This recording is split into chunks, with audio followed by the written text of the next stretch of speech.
नमस्कार साथियों, आज हम आरआरबी एनटीपीसी के 2025 का जीके जीएस का सेकंड मॉक टेस्ट करेंगे। उम्मीद है आपकी तैयारी बहुत बेहतरीन चल रही होगी। आप अपनी तैयारी को बहुत ज़ोर शोर से लेके चल रहे होंगे। साथियों, समय जो है बहुत कम है, टाइम जो लिमिटेड बचा है, तो आपने अभी तक जो भी पढ़ा है, जो भी आपने अभी तक पढ़ाई करी है, उस पढ़ाई को क्या करें, ज़्यादा से ज़्यादा उसको रिवाइज करें। और जहां आपकी गलतियां हो रही हैं आप मॉक दीजिए, मेरे साथ भी दीजिए, आप खुद भी मॉक दीजिए। आप मॉक दीजिए जहां आपकी एरर हो रहे हैं, उन एरर पर क्या करना है, आपको उन एरर को काम करना है, उन पर उनको सुधार करना है और आपको अपनी एक्यूरेसी को बढ़ाना है। ठीक है। और ऐसे साथी जिनकी तैयारी में और जीके जीएस क्या बनना है, एक बाधा के रूप में सामने आ रहा है, आपके सिलेक्शन में जीके जीएस हमेशा एक बाधा के रूप में रहता है, तो मैं आपको यहाँ पर पूरी मदद करूँगा जीके जीएस को बूस्ट करने में, जिससे कि आपका क्या हो सके, रिजल्ट आपका एकदम सक्सेसिव हो सके। तो साथियों और मित्रों, अभी तक आपने जो भी पढ़ा है उसको मेरे साथ आइए, रिवीजन करते हैं, मॉक लगाएंगे हम मिल करके। और फिर उस परीक्षा जो परीक्षा होगी आपकी, 40 नंबर के क्वेश्चन आपके आते हैं जीके जीएस में, उसको हम यहाँ पर डिस्कस करेंगे बिल्कुल हूबहू परीक्षा की तरह। तो अंत तक मेरे साथ बने रहिए, बहुत बेहतरीन क्वेश्चन होने वाले हैं और एकदम एग्जाम के प्रारूप पर एकदम लेके चल रहे हैं। चलिए ठीक है। तो पहला सवाल आपके सामने है, भारत के राष्ट्रपति का कार्यकाल कितने वर्षों का होता है? तो यहाँ ध्यान देने वाली बात है कि भारत के जो राष्ट्रपति का कार्यकाल है वो कितना होता है, 5 वर्ष का कार्यकाल होता है। ठीक है। संसद के कितने सदस्य अंग होते हैं? संसद के जो है 3 अंग होते हैं। ठीक है, ध्यान रखेंगे इसको, राष्ट्रपति, लोकसभा और राज्यसभा। तो राष्ट्रपति का जो कार्यकाल है वो 5 वर्ष होता है, उपराष्ट्रपति का कार्यकाल वो भी 5 वर्ष होता है। ठीक है। लोकसभा का कार्यकाल ये भी 5 वर्ष होता है। राज्यसभा का कार्यकाल ये 6 वर्ष होता है। राज्यसभा के सदस्यों का कार्यकाल 6 वर्ष होता है, लोकसभा के सदस्यों का कार्यकाल 5 वर्ष, राष्ट्रपति का 5 वर्ष, उपराष्ट्रपति का 5 वर्ष। ध्यान देंगे, जो राज्यसभा होती है वो क्या होता है, उसका हर 2 वर्ष में क्या होता है, चुनाव होता है राज्यसभा का। और 1/3 सदस्य क्या होते हैं, हमेशा नए चुन करके आते हैं। ठीक है, ध्यान रखेंगे इस चीज़ को। चलिए ठीक है, आगे देखते हैं इसको। तो विश्व पर्यावरण दिवस कब मनाया जाता है? तो विश्व पर्यावरण दिवस जो है 5 जून को मनाया जाता है। ठीक है। प्रथम पंचवर्षीय योजना का मुख्य उद्देश्य क्या था? प्रथम जो पंचवर्षीय योजना थी उसका ध्येय क्या था, कृषि के विकास को ध्यान देना था यहाँ पर। ठीक है, पहली पंचवर्षीय योजना में। सेकंड में बाहरी उद्योगों का विकास करना था। ठीक है, इसको याद रखेंगे, पंचवर्षीय योजनाएं। ठीक है, मैं एक छोटी सी वीडियो बना करके आपको जितने भी 5 ईयर प्लान हैं उनको वहाँ पर मैं आपको डिटेल से यहाँ पर कॉन्सेप्ट बता दूंगा आपको, जो भी छोटे छोटे टॉपिक हैं, या कोई और टॉपिक जिस पर आप चाहते हैं कि मैं आपको वीडियो दूं। ठीक है, या आपको कोई और भी सब्जेक्ट, तो आप मुझे कमेंट करके बताएंगे। भारत में सबसे पहला नोबेल पुरस्कार किसे मिला था? तो भारत में सबसे पहले जो नोबेल पुरस्कार मिला था, किसको मिला था? वो रविन्द्रनाथ टैगोर को मिला था, साहित्य के लिए। साहित्य का नोबेल मिला था 1913 में। किसको मिला था? रविन्द्रनाथ टैगोर को मिला था। ये आप मुझे यहाँ पर कमेंट करके बताएं कि जो साहित्य का नोबेल पुरस्कार मिला था रविन्द्रनाथ टैगोर को, तो वो जो नोबेल जो वहाँ पर जो साहित्य था वो क्या था? ठीक है, जो लिटरेचर, किस लिटरेचर के लिए मिला था, ये आप कमेंट करके मुझे बताएंगे। मिसाइल अग्नि किस प्रकार की मिसाइल है? तो ये सतह से सतह, सरफेस टू सरफेस वार करने वाली ये मिसाइल अग्नि है। ठीक है। चंपारण सत्याग्रह किससे संबंधित था? तो चंपारण सत्याग्रह जो था वो नील की खेती से संबंधित था। ठीक है, चंपारण सत्याग्रह क्या था, कहाँ पर हुआ था ये? तो चंपारण सत्याग्रह जो था वो बिहार में हुआ था। ठीक है, बिहार में क्या होता था कि वहाँ नील की खेती की जाती थी। ठीक है, 3 कठिया कानून था। 3 कठिया का मतलब क्या था कि एक जो भूमि है उसका 1/3 भाग पर क्या हुआ कि वहाँ नील की खेती करना अनिवार्य था। तो वहाँ पर क्या हुआ था कि लखनऊ में एक कांग्रेस का अधिवेशन हुआ था। कांग्रेस का क्या हुआ था, अधिवेशन हुआ था। कहाँ पर? लखनऊ। तो वहाँ पर क्या हुआ था, महात्मा गांधी जी क्या थे, एम.जी. गांधी, महात्मा गांधी वहाँ पर आए हुए थे। तो बिहार के एक नवयुवक हैं जिनका नाम था रामचंद्र शुक्ल। तो उन्होंने क्या किया, गांधी जी को बिहार आने का निमंत्रण दिया कि गांधी जी आप जो है बापू जी बिहार आइए। और यहाँ पर क्या है कि यहाँ पर चंपारण वहाँ पर जो क्षेत्र है वहाँ पर नील की खेती की जाती है। और बिहार ने वहाँ पर ब्रिटिश सरकार ने वहाँ पर 3 कटिया कानून लगाया हुआ है। तो गांधी जी गए वहाँ पर, आमरण अनशन हुआ और वो उस कानून वहाँ पर नील की खेती का समाप्त हुआ था। फिर उसके बाद नील की खेती ये तो चंपारण हुआ था। चंपारण के बाद दूसरा कहाँ पर हुआ था, वो दूसरा सत्याग्रह जो किया था चंपारण के बाद में, फिर वो जा करके खेड़ा, कौन सा हुआ था, खेड़ा, ये कहाँ पड़ता है, गुजरात में, ठीक है। और फिर उसके बाद में अहमदाबाद मेरा आंदोलन ये था यहाँ पर। WHO का मुख्यालय कहाँ पर है, तो WHO का जो मुख्यालय है ये कहाँ पर है, जिनेवा में। WHO यानी कि वर्ल्ड हेल्थ ऑर्गेनाइजेशन, इसका हेडक्वार्टर जिनेवा में है। भारत का पहला कंप्यूटर कौन सा था, भारत का पहला कंप्यूटर जो था सिद्धार्थ था। वीडियो को पॉज करिए और इसको जहाँ जरूरी लगे आप अपने क्या करें, खुद को भी आकलन करें कि आपके कितने प्रश्न सही बन पा रहे हैं। इस तरीके से आप लाइव मॉक कीजिए यहाँ पर, ठीक है। अगला एक प्रश्न है यहाँ पर, 3 रंगों वाला राष्ट्रीय ध्वज किसने डिजाइन किया था, तो हमारा जो तिरंगा है उसको श्री पिंगलैया वेंकैया नायडू थे, क्या पिंगलैया वेंकैया जी, तो इन्होंने क्या किया था, राष्ट्र ध्वज को हमें डिजाइन किया था, ठीक है। जो 3 रंग के जो हैं, तो ध्यान देंगे जो राष्ट्रीय ध्वज है वो अब भारत में कब अपनाया गया था, जो राष्ट्रीय ध्वज है उसको 22 जुलाई 1947 को भारत में जो वर्तमान वाला है उसे क्या गया था, अपनाया गया था, ठीक है। इसको ध्यान रखेंगे, 22 जुलाई 1947 को।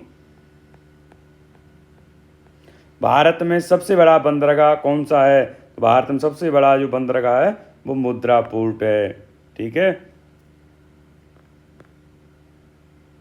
अगला देखें, द इकोनॉमिस्ट किस प्रकार की पत्रिका है, ये आपको यहाँ पर दिख रही होगी, एक पत्रिका है। तो ये किस प्रकार की इकोनॉमिस्ट पत्रिका है, ये वाली जो पत्रिका है वो आपकी अर्थव्यवस्था इकोनॉमी के बारे में बताती है, द इकोनॉमिस्ट जो पत्रिका है ये, ठीक है। अगला यहाँ पर प्रश्न है कि भारत में सबसे बड़ा राज्य क्षेत्रफल की दृष्टि से कौन सा है, तो ये सभी जानते हैं कि राज्य जो है क्षेत्रफल में सबसे बड़ा जो राज्य है वो कौन सा है, वो आपका राजस्थान है, ठीक है। राजस्थान सबसे बड़ा क्षेत्रफल में एक क्या राज्य है। और इसके अलावा कौन से हैं, तो राजस्थान के बाद आता है आपका MP, यानी पहले नंबर पर राजस्थान हो गया, फिर MP के बाद महाराष्ट्र, फिर UP, फिर गुजरात, ये हैं। अच्छा, सबसे बड़ा जो राज्य हो गया वो तो आपका हो गया, कौन सा हो गया, कि ये राजस्थान सबसे बड़ा हो गया, ठीक है। सबसे छोटा कौन सा है, सबसे छोटा जो राज्य है वो गोवा है, कौन सा है वो, गोवा सबसे छोटा राज्य है। कि राजस्थान क्या है, कि राजस्थान सबसे बड़ा राज्य है, ठीक है। अच्छा, ये तो क्षेत्रफल में था। जनसंख्या के हिसाब से सबसे बड़ा राज्य कौन सा है, तो जनसंख्या के हिसाब से सबसे बड़ा राज्य जो है वो उत्तर प्रदेश है। UP जनसंख्या के हिसाब से सबसे बड़ा राज्य है, ठीक है।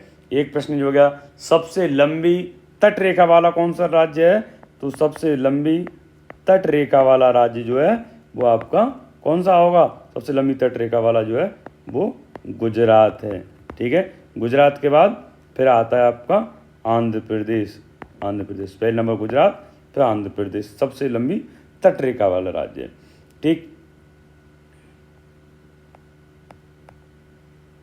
गांधी जी का पहला आंदोलन भारत में कौन सा था, तो गांधी जी का पहला आंदोलन भारत में जो था चंपारण सत्याग्रह था, जो अभी हमने बताया था, ठीक है। इसके बाद कुछ और भी हुए थे, चलो देखते हैं इसको। चंपारण सत्याग्रह 1917 में हुआ था। यह गांधी जी द्वारा भारत में पहला सत्याग्रह था। कौन सा था, चंपारण, जो बिहार के चंपारण जिले में आता है, नील की खेती करने वाले किसानों की समस्या के खिलाफ था।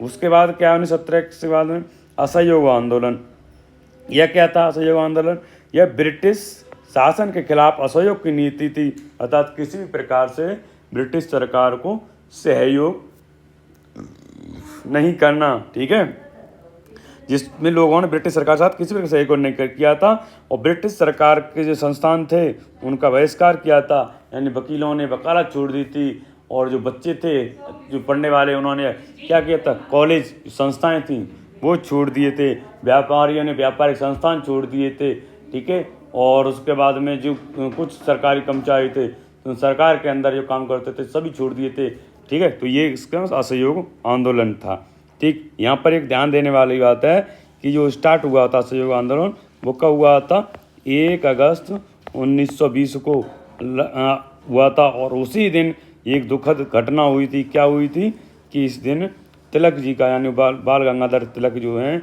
उनकी मृत्यु हुई थी और उसी दिन से इसे स्टार्ट किया था। हालांकि कुछ कांग्रेस नेताओं का मत था कि इसे स्टैंड न किया जाए, कुछ लोगों का मत था कि ये तिलक जी की भी एक क्या होगी, उनके लिए श्रद्धांजलि होगी और उनकी भी एक बहुत इच्छा थी स्वदेशी के लिए। सविनय अवज्ञा आंदोलन, इस आंदोलन में लोगों ने ये क्या था, सविनय अवज्ञा आंदोलन कब हुआ था, 1930 से 1934 और ब्रिटिश सरकार के कानूनों का उल्लंघन अहिंसक रूप से किया था, अर्थात अहिंसा का सहारा लेकर के उन्होंने मना किया था। इस नमक कानून का उल्लंघन करने के लिए नमक सत्याग्रह किया था। नमक सत्याग्रह क्या था, दांडी मार्च आपने सुना होगा, गांधी जी ने क्या किया था, वहाँ पर दांडी में जा कर के और नमक बनाया था और वो इस तरह के जो कानून थे सविनय अवज्ञा आंदोलन, सविनय अवज्ञा अर्थात विनम्रता पूर्वक किसी भी की आज्ञा को न मानना, ये सविनय अवज्ञा आंदोलन था। 1942 में सबसे बड़ा आंदोलन था भारत छोड़ो आंदोलन। इसी के बीच गांधी जी ने नारा दिया था, क्या नारा दिया था, करो या मरो, करो या मरो का नारा जो है गांधी जी ने दिया था भारत छोड़ो आंदोलन के दौरान। ये आंदोलन कब हुआ, द्वितीय विश्व युद्ध सेकेंड जो वर्ल्ड वार चल रहा था उसके दौरान था। ब्रिटिश सरकार से भारत छोड़ने की मांग के लिए शुरू किया गया था। गांधी जी का मत था कि अभी लोहा गर्म है क्योंकि ब्रिटेन जो है अभी क्या वर्ल्ड वार में गिरा हुआ है और अभी टाइम है इसको क्या किया है, इसको यहाँ से भगाने के लिए इसको भगाया जाए, इसका पुरजोर तरीके से इसका विरोध किया जाए, ठीक है। चलिए नेक्स्ट प्रश्न है आपका, रॉक गार्डन कहाँ पर है, तो रॉक गार्डन जो है वो चंडीगढ़ में है, ठीक है। भारत के संविधान में मौलिक कर्तव्य किस अनुच्छेद में दिए गए हैं, तो भारतीय संविधान में मौलिक अनुच्छेद जो है वो 51A में है, भाग 4 का, भाग संविधान के भाग 4 का में जोड़े गए हैं, ठीक है।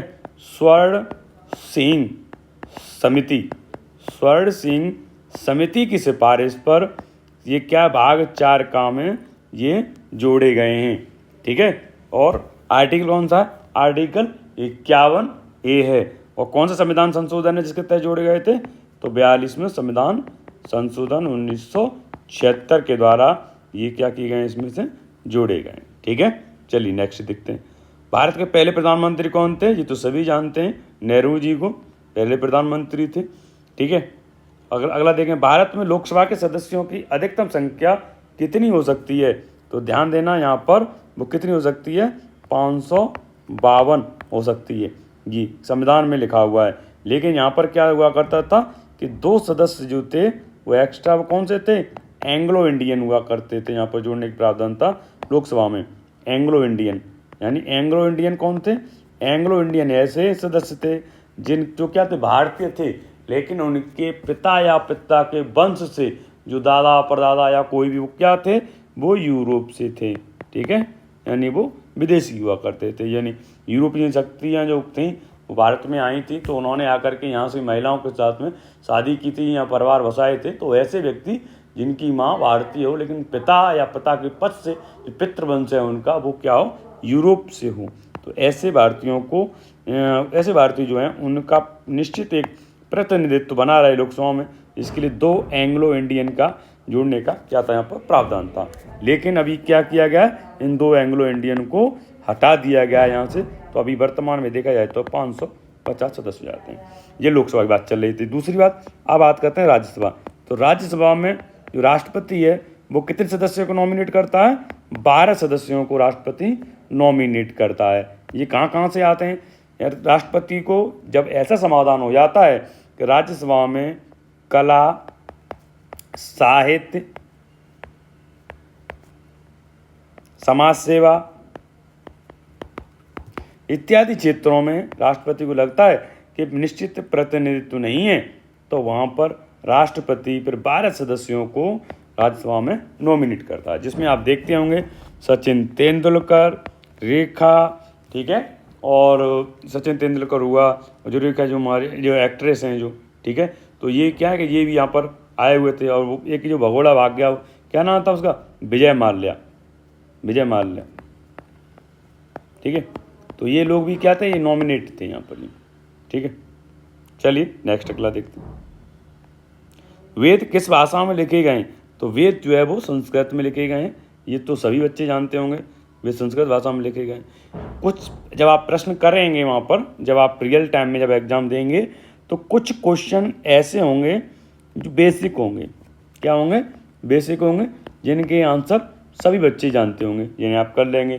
कुछ क्वेश्चन कैसे होंगे जो मॉडरेट होंगे, जिसमें थोड़ा आपको पढ़ा हुआ होगा, थोड़ा थोड़ा आपको रिमाइंड होता चला जाएगा, ठीक है। और कुछ क्वेश्चन कैसे होते हैं, जो क्वेश्चन कैसे होते हैं थोड़ा सा हार्ड लेवल के होते हैं या डिफ़िकल्ट होते हैं, ठीक है, हार्ड या डिफ़िकल्ट लेवल होता है, जिनको करने के लिए थोड़ा सा आपको प्रैक्टिस या दूसरी चीज़ों की ज़रूरत होती है। तो बेसिक हैं, तो आपको करना क्या है कि आपको बार बार रिवाइज करते रहना। रिवाइज करने से क्या होगा कि आपको कन्फ्यूजन नहीं होगा, बेसिक वाले क्वेश्चन बन जाएंगे। और बाकी आप जो मॉडरेट लेवल के होंगे, थोड़ा सा उन पर दिमाग लगाना या उनको रिमाइंड करना कहीं पढ़ा हुआ होगा, तो उसके लिए क्या करेंगे, आप बार बार तमाम जो मॉक हैं उनको दीजिए, कहीं भी मॉक दीजिए, कुछ भी करिए, मॉक दीजिए, प्रैक्टिस करिए। और जहाँ आपको गलत लग रहे हैं, जो आपके एरर हो रहे हैं, उनको एरर को सुधार करिए और अपनी एक्यूरेसी को क्या करें, एक्यूरेसी इम्प्रूव करो, और तब आपका जो है सिलेक्शन हो जाएगा। जीएस इतनी बड़ी बात नहीं है जितना हम उसको लेकर के चलते हैं। बाकी हार्ड या डिफ़िकल्ट लेवल पे तो उसमें भी कुछ प्रश्न ऐसे होंगे जो आप जानते होंगे या अपने कॉमन सेंस से ये आप लगा लेंगे इसमें से। और जो प्रश्न किसी से नहीं बनेंगे, जो आपसे नहीं बनेंगे, वो किसी से भी नहीं बनेंगे, ठीक है, तो उनके लिए टेंशन लेनी जरूर नहीं है। दो एक प्रश्न ऐसे रखे जाते हैं जिनके आंसर लोग अक्सर गूगल करके ही निकालते हैं, हर परीक्षा में होता है, ठीक है, वो करंट अफेयर से भी रिलेटेड होते हैं, तो उसमें इतना टेंशन लेने की जरूरत नहीं है।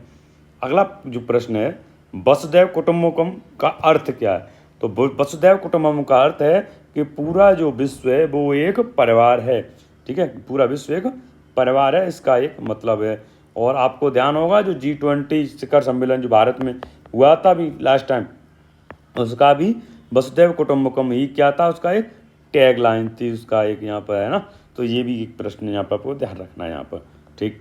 भारत का राष्ट्रीय पशु कौन सा है? सभी बच्चे जानते हैं इसको, भारत का राष्ट्रीय पशु बाघ टाइगर है। भारत की राजधानी दिल्ली जो है वो कब बनी थी? तो 1931 में भारत की राजधानी जो थी नई दिल्ली को बनाया गया था।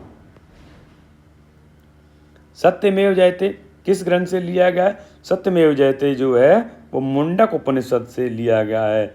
मुंडक उपनिषद से सत्यमेव जयते लिया गया है, ये याद रखना है। ये मोस्ट क्या है, ये रिपीटेड प्रश्न है, कभी इधर कभी उधर चलता रहता है, कभी किस परीक्षा में कभी कहाँ पर पूछा ही जाता रहता है यहाँ पर, ठीक है। तो याद रखेंगे मुंडक उपनिषद से सत्यमेव जयते को लिया गया है। भारत में सबसे लंबी जो नदी है वो कौन सी है? वो सबसे लंबी नदी जो है भारत की वो कौन सी है? गोदावरी है। गोदावरी जो है भारत की सबसे लंबी नदी है। महात्मा गांधी ने असहयोग आंदोलन कब शुरू किया था? तो इसको ध्यान रखेंगे 1920 में, अभी मैंने आपको बताया था 1 अगस्त 1920 को क्या हुआ था, तिलक जी की मृत्यु हुई थी, उसी दिन से ये स्टार्ट माना जाता है इसको, ठीक है। अगला, भारत में पहला विमान कहाँ से उड़ा था? तो ध्यान रखेंगे ये मुंबई से उड़ा था। छोटे छोटे प्रश्न हैं, इनको तो आप जैसे जानते हैं, यहाँ पे जो करंट वाले होते हैं जो स्टैटिक में, वो आप उसके लिए क्या करना है, इसके लिए कुछ प्रश्न ऐसे होंगे जो कहीं आपको पर नहीं मिलेंगे उनके। तो जैसे बुक होती है, जैसे आप जानते होंगे लूसेंट की, तो लूसेंट में पीछे विविध करके या मिसलेनियस करके होता है, तो उसको आप पढ़िए, उसको देखिए, बहुत सारे ऐसे प्रश्न होंगे वो आपको स्टैटिक में वहीं से मिल जाएंगे, आपको एग्जैक्ट तैसे मिल जाएंगे आपको। भारत का सबसे बड़ा उपनदी कौन सा है? तो इसको ध्यान रखना, उपनदी जो है वो गंगा, ये तो खैर हमने अभी देखा था, ट्रिब्यूटरी, सॉरी वो गोदावरी है। विश्व का सबसे बड़ा रेगिस्तान कौन सा है? तो देखो सहारा, थार, गोबी, कालाहारी। तो विश्व का सबसे बड़ा जो रेगिस्तान है वो कौन सा है? सहारा मरुस्थल है। ये कहाँ पड़ता है? अफ्रीका में। ये भारतीय संविधान का प्रारूपण कब हुआ था? तो 1949 में। ठीक है।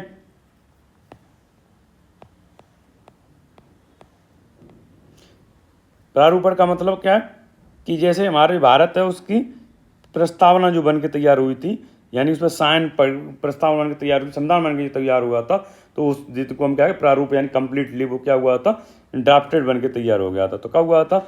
26 नवंबर 1949 को। जब हम संविधान की प्रस्तावना पढ़ते हैं, जब प्रीएम्बल पढ़ते हैं, तो उसमें शुरुआत में क्या लिखा होता है?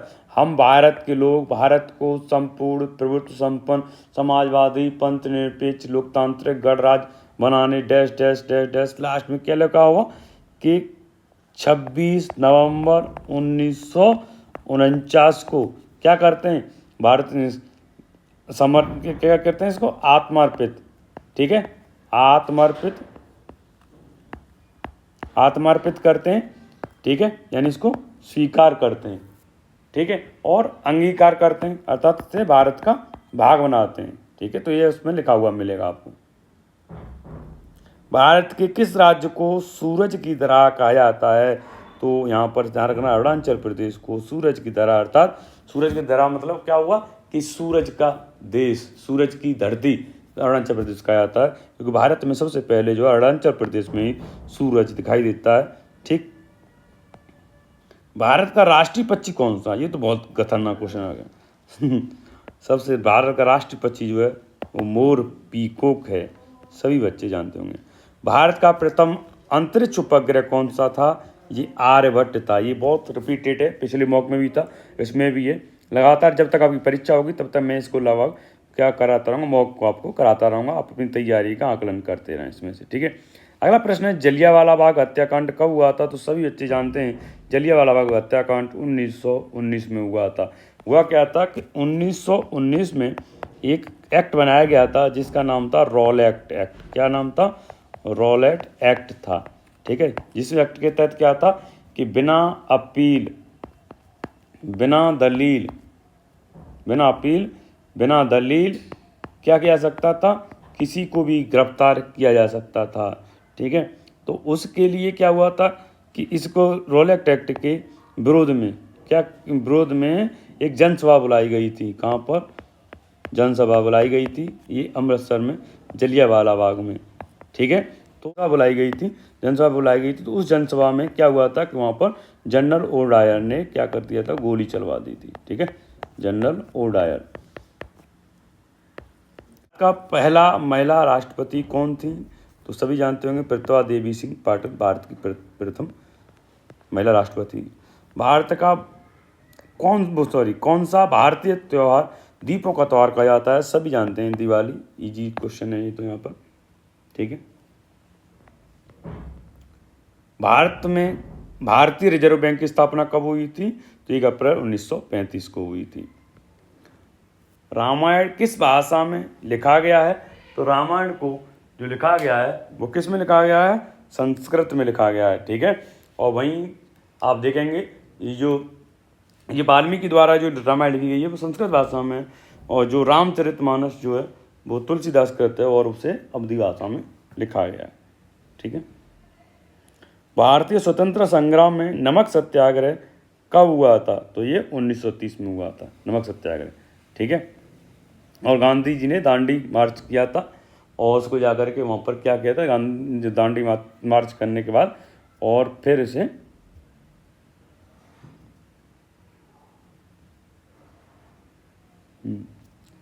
गांधी जी ने दांडी मार्च किया था, और दांडी मार्च करने के बाद फिर वहाँ पर नमक तोड़ करके और उस कानून का प्रतीकात्मक रूप से विरोध किया। भारत में सबसे बड़ा रेगिस्तान कौन सा है? तो थार का रेगिस्तान है।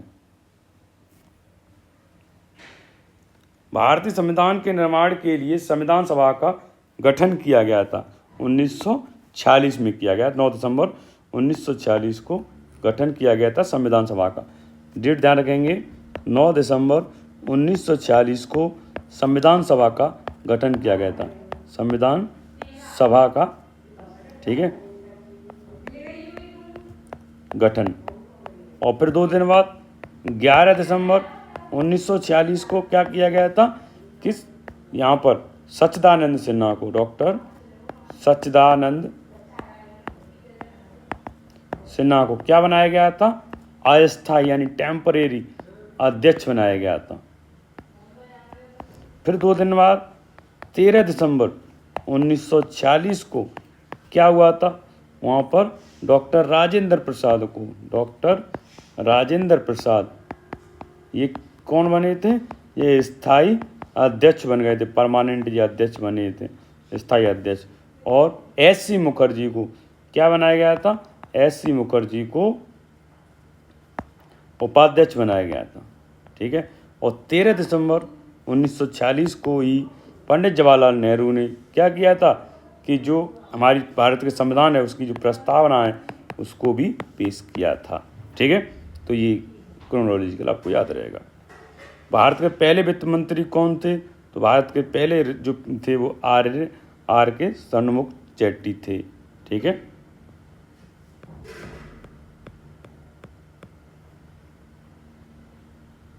ठीक है, इतने ही प्रश्न थे आपके।